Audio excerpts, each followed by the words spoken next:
Okay, now it's a very important question.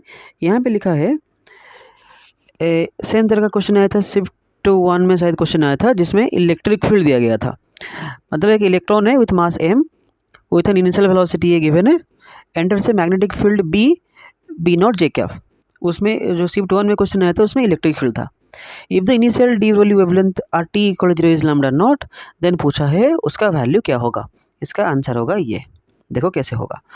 हमके magnetic field में हमने ये पढ़ा होगा, अगर एक चार्ज एक मैग्नेटिक फील्ड के अंदर ही अगर मैग्नेटिक फील्ड है यानी 90 डिग्री पे एंट्री कर रहा है, अगर एक चार्ज मैग्नेटिक फील्ड के अंदर 90 डिग्री पे एंट्री करेगा तो क्या होता है, अगर एक चार्ज मैग्नेटिक फील्ड के अंदर एंट्री करेगा तो क्या होगा, वो उसके ऊपर फोर्स लगेगा, उस फोर्स का वैल्यू होगा क्यू भी बी, एंड इस फोर्स की वजह से जो चार्ज एक सर्कुलर पाथ में मूव करेगा ना, जो सर्कुलर पाथ में मूव करेगा वो एक कांस्टेंट स्पीड में मूव करेगा। कांस्टेंट स्पीड मतलब उसका स्पीड चेंज नहीं होगा, हर पॉइंट में उसका जो वेलोसिटी का डायरेक्शन वो तो चेंज होगा, लेकिन दिस स्पीड, ये स्पीड का वैल्यू हर पॉइंट पे कांस्टेंट रहेगा। मतलब ये जो इलेक्ट्रॉन एंट्री करेगा फील्ड के अंदर ये एक्सीलरेट नहीं होगा, ये इसका जो स्पीड का वैल्यू, इसका जो मैग्नीट्यूड स्पीड का वैल्यू वो कांस्टेंट रहेगा।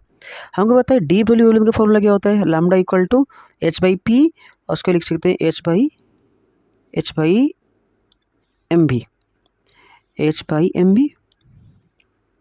ना। यहाँ पे स्पीड तो कांस्टेंट है, लेकिन यहाँ पे एम तो चेंज नहीं होने वाला, एच तो कांस्टेंट है, स्पीड तो कांस्टेंट है।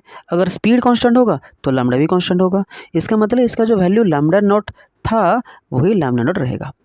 इसमें और एक ध्यान देने वाली बात यह है कि जो lambda equal to h by M भी लिखते हैं, यहाँ पे भी होता है मैग्नीट्यूड ऑफ वी, ये भी वेलोसिटी नहीं होगा।